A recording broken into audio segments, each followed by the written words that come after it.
taking away that fear from them. They're able to, especially new agents, they're able to go out there and get their foot in the door with investors. Welcome to the first edition of a Real Producers Ride Along. What is Real Producers Ride Along? Well, it's where I hop in my car and I go around and pick up a mystery guest, either a realtor or an affiliate or one of our preferred partners. And we drive around and we just talk. We talk real estate, we talk personal stuff, we talk about whatever we want to talk about. And we bring it to you just because we can. All right, hey, look who I have. It's Taylor Labno. Guess what?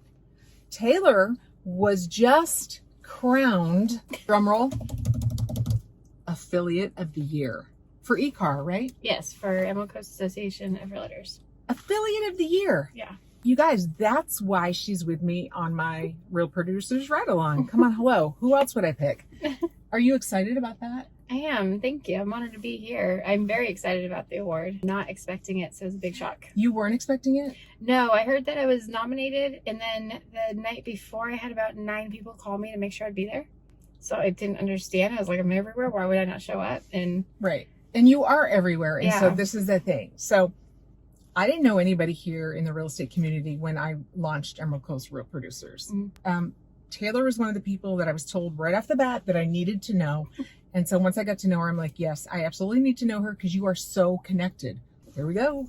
I work with Southern Vacation Rentals. I am the senior sales executive who covers Fort Morgan, Alabama, all the way out to Panama City Beach. You and your son moved here to the Emerald Coast when? We moved out here in the middle of COVID. It was the beginning of August 2020. I had a telemarketing job that I hated, and it worked the weirdest hours. And I applied for about 100 sales jobs and got picked up by Southern. And I just gotten my real estate license the same day. And being in sales for so long, I knew that it's going to take a minute for me to build up my territory. So I stuck with Southern just as an admin person and noticed that there wasn't a whole lot of connection with the company, and people knew that you could rent stuff online like through VRBO and Airbnb, but Southern's name wasn't always tied to it. So my goal was to make sure everybody knew what Southern's name was and that I worked for them, so then I can partner with people and understand. I didn't know the area at all either, so started calling people and having lunches with everybody.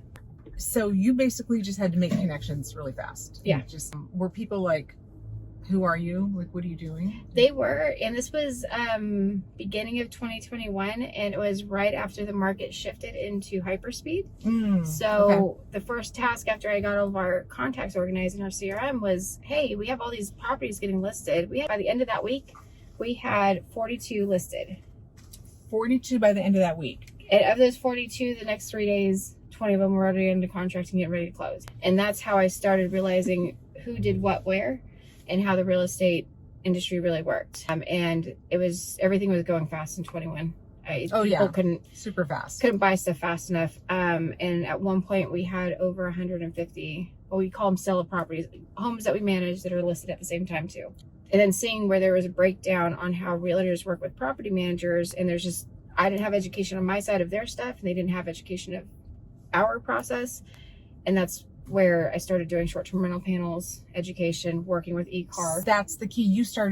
You volunteered. You started educating realtors. Yeah. You also teach realtors how to look at income properties and determine their profitability. Yes, their return. I always say you got to know the ROI, and especially right now with seasoned investors, they're going to want to know what the ROI. They want to know what the bottom line is and if it's a good investment or not. Nobody wants to make a bad investment. Right. Nobody wants to lose money. I go through a process with somebody asking why they want the investment, what their goal is, and then I can determine how to instruct them on what to look for.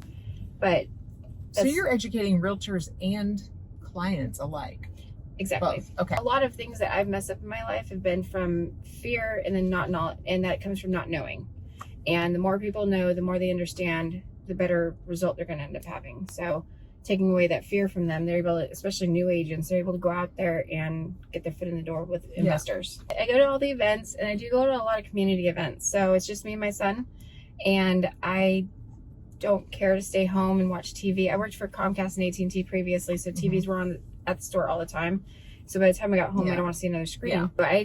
So I came here not knowing anybody and having to learn how to connect and learning there is just not connections everywhere. And then I talked to somebody I wasn't able to help them, but I was like, wait, these 3 other people know how to do that. Especially with so many people who move in and out of here, and how fast some of these investment properties, most people don't hold on to them for more than 2 years, and they need to know. I mean, every industry has people that rotate in and out, especially the vendors. So like, since I've gotten my license and worked with Southern, anybody living anywhere, I tell them, find a realtor. They always know what's going on in the area, and they know who to talk to, and get involved with anything that you like. You'll find people that are of like mind, whether it's a book club, whether it's church, whether it's you like hanging out at the dog park with your dog.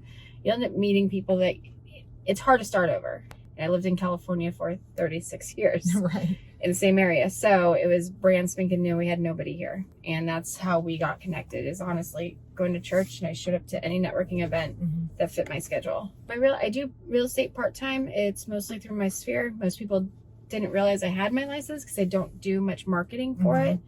I do it to keep up with the industry I'm in, and also be an asset to real estate agents, because then I understand their process. I know what they're going through. I know the current issues they have, so then I can see if I can't help, I find somebody who can. Our business has ups and downs just like every other business, so it's usually in the off time or when my stuff slows down, I can get a couple deals in, and vice versa. What's your biggest challenge right now? It's the unknown, and the fact that last year took such a hit with the economy. The inflation went up, which made people stop spending money on vacations. They had to pay more for their bills and to live. So that's really the biggest issue, is not knowing. And this is an election year, but the news being the way it is and how much it can scare people, that also dictates our business and how much people are going to start booking or they're not going to book, which then makes us reliable or not.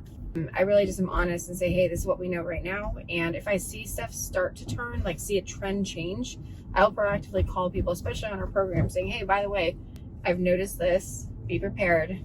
Or, hey, this is going great, we're starting to ramp up. So they know. It's just all about communication. That's important. Even if it's delivering bad news, I still want them to know, so they don't think I'm just not telling them.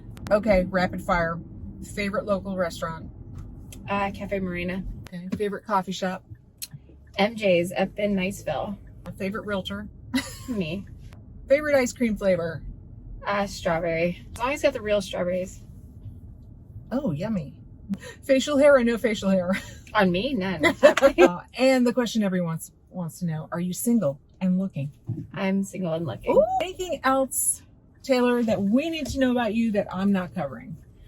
I also sit on the board of directors for Women's Council of Realtors this year for the Emerald Coast. I am part of I've scaled back this year, but I'm on 3 committees: the RPRA committee, and the Public Policy Committee, the CAMO committee, which stands for Community and Military Outreach. So we do a lot of volunteering or set up fundraisers. That's where I get a lot of my joy from, is being able to give back or help people. We've always been like that. My mom's raised us like that. And there's been a lot of times I've had to call people, especially when Colby was younger and I first got divorced. I was like, I don't know what to do or how to fix this. And they're like, that's okay. We're going to get you in touch with somebody, or we're going to come and just help you. And it's okay to let people help you. I had a hard time accepting that. Taylor Labno, eCar Affiliate of the Year, you guys. She forgot her crown today, but maybe next time. Maybe. I'll try. Thanks. Thank you. All right. Peace.